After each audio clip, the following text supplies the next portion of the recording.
নির্বাচন যতই ঘনিয়ে আসছে ততই বাড়ছে আচরণবিধি লঙ্ঘনের অভিযোগ। এরই মধ্যে শেরপুরে 6 প্রার্থীকে শোকজ করা হয়েছে। এ নিয়ে জানাতে শেরপুর জেলা নির্বাচন অফিস থেকে যুক্ত হচ্ছেন মোরাদ হোসেন।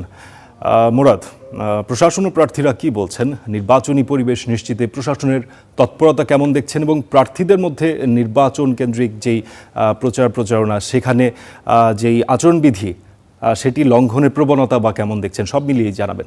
ধন্যবাদ। ভারতের সীমান্ত ঘেঁষা ছোট একটি জেলা শেরপুরে 3টি কিন্তু সংসদীয় আসন রয়েছে। আর 3টি সংসদীয় আসনে মোট বিএনপি, জামাত এবং কি স্বতন্ত্র প্রার্থী ও বাংলাদেশ ইসলামী আন্দোলনের মোট 16 জন প্রার্থী কিন্তু প্রতিদ্বন্দ্বিতা করছেন। কিন্তু এই 16 জন প্রার্থীর মধ্যে ইতোমধ্যে নির্বাচনী আচরণবিধি লঙ্ঘনের দায়ে কিন্তু শোকজ করেছে নির্বাচনী বিচারক বিভাগ 6 জনকে। আমি যদি বলতে চাই, প্রতীক বরাদ্দের পর থেকেই যে শেরপুরে প্রার্থীরা রয়েছে তারা কিন্তু মাঠ চষে বেড়াচ্ছেন। অন্যদিকে ভোটারদের মাঝেও কিন্তু একটি আনন্দ উচ্ছ্বাস সেটি কিন্তু দেখা দিয়েছে। আর অন্যদিকে প্রার্থীরা বলছে নির্বাচন কমিশন কর্তৃক নতুন আইন এবং কি আচরণবিধি বেঁধে দেওয়ায় তারা কিন্তু অনিচ্ছাকৃতভাবেই এই আইনগুলো ভঙ্গ করে ফেলছে।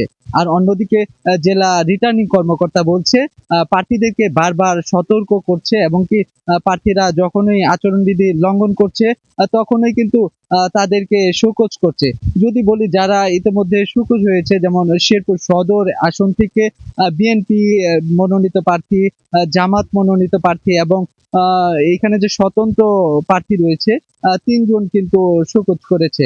এবং কি শেরপুর 2 আসনে বাংলাদেশ ইসলামী আন্দোলনের মনোনীত প্রার্থী তাকে কিন্তু শোকজ করেছে। এবং শেরপুর 3 থেকে যদি বলি, বিএনপি মনোনীত প্রার্থী এবং কি বিএনপির যে এক কর্মী তাকে কিন্তু শোকজ করেছে নির্বাচনী বিচারিক বিভাগ।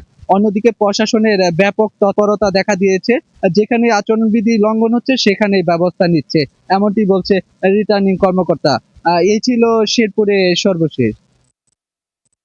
জি মুরাদ, অর্থাৎ প্রার্থীদের মধ্যে কিছু প্রবণতা আছে এবং প্রশাসনও বেশ তৎপর আছে। জি, ধন্যবাদ।